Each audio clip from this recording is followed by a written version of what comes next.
સાધુના દર્શન બ્રહ્માંડમાં કરો તો એકાદો તો ગોતો આવો સાધુ, એક તો ગોતવા જાઓ, એક તો ગોતી લાવો. શિવલાલને કીધું ગોપાળાનંદ સ્વામીએ, શિવલાલ જયારે જાત્રામાં જાય છે, સ્વામીને કે હું લાવું? સ્વામી કે મારા જેવો સાધુ લાવજે, મારે જોડ જોઈએ.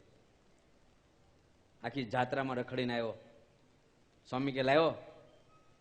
શિવલાલ કે સ્વામી તમારા જેવો કોઈ જગ્યાએ મળે તો ને, ક્યાંથી મળે? અરે મરવા ગયો તો અહીં કથા સાંભળે, તારા કારણ શેના ભૂકે ભૂકા બોલે. આવો એક સાધુ તો બતાવો.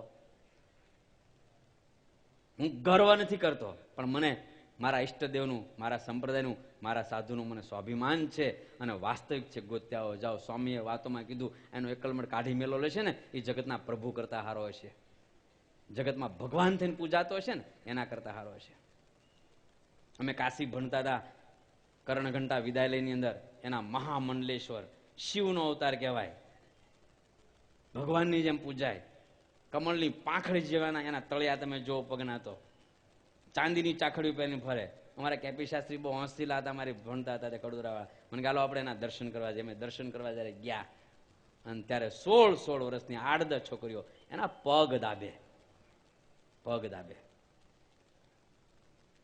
ધોતી ઊંચું કરીને બેઠેલા અને પગ દાબે. અમે તરત પાછા વળી ગયા, અંદર ગયા નહીં. સ્વામિનારાયણનો હલકામાં હલકો સાધુ છે ને તો આવો તો નહીં જ હોય, યાદ રાખો,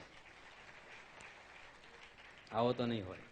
શું આપણને મળ્યું છે એનું તો આપણને ખ્યાલ તો હોવો જોઈએ ને, કે આપણને શું મળ્યું છે. ઘણી વખત આપણે કંગાળ થઈને ફરતા હોય છીએ, નિર્બળ થઈને ફરતા હોય છીએ.